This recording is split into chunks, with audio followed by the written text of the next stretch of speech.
আন্দোলনের নামে যারা metro rail, city corporation, BRTA সহ নানা সেবাদানকারী প্রতিষ্ঠান ধ্বংস ও লুটপাট করে তারা দেশের শত্রু।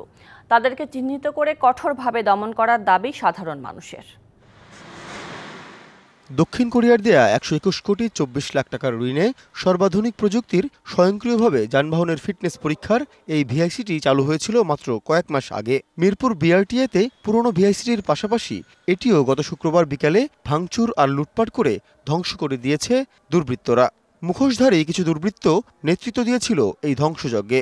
কম্পিউটার, ল্যাপটপ যেগুলা ছিল, মেশিনপত্র যেগুলা ছিল, ফ্যানগুলা নিয়ে গেছে, আর বাকি যেগুলো আছে সব ভাঙা চুরা ফেলাইছে। কিছু ছেলে ছিল মুখে মুখোশ পরা। গ্রাহকদের সেবা দেওয়ার মতো কোনো অবস্থায় আর নেই বিআরটিএর মিরপুর কার্যালয়ের। ফলে দীর্ঘদিন ভোগান্তির শিকার হবেন সেবাগ্রহীতারা।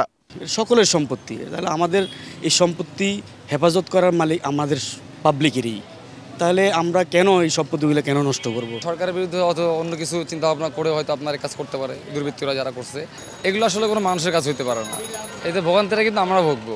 রাজধানীবাসীর স্বপ্নের মেট্রো রেলে কেউ হামলা লুটপাট চালাতে পারে, এটা ছিল কল্পনাতীত।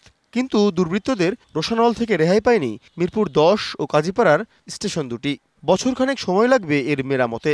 ফলে এই দুই এলাকার মানুষ চরম ভোগান্তির মধ্যে পড়বেন এই এক বছর। আমরা আজকে যেমন মার্কেটে গেছি, বাসে যেতে হয়েছে, যাইতে লাগছে ধরুন ১.৫ ঘন্টা। তো আমরা আগে ১০ মিনিটে চলে যেতাম। গভর্নমেন্ট তো উদ্যোগ নিয়ে কাজটা করছে, টাকা তো আপনার আমার। এক বছর যদি এই সিস্টেম চালু না হয়, তো এক বছর কাজী ভাড়া সারা ভাড়া ১০ টাকা কোনো মানুষ উঠতে পারতো, যাইতে পারতো না।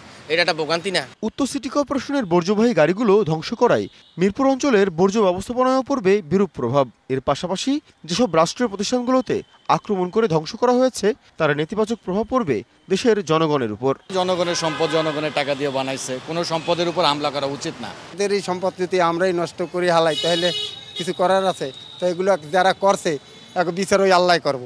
সাধারণ মানুষ বলছেন, যারা শিক্ষার্থীদের শান্তিপূর্ণ আন্দোলনকে পুঁজি করে জনগণের সম্পদ ধ্বংস করে রাষ্ট্র ক্ষমতায় আসতে চায়, তারা কখনো জনগণের কল্যাণ করতে পারে না। বিকাশ বিশ্বাস, ডিবিসি নিউজ, ঢাকা।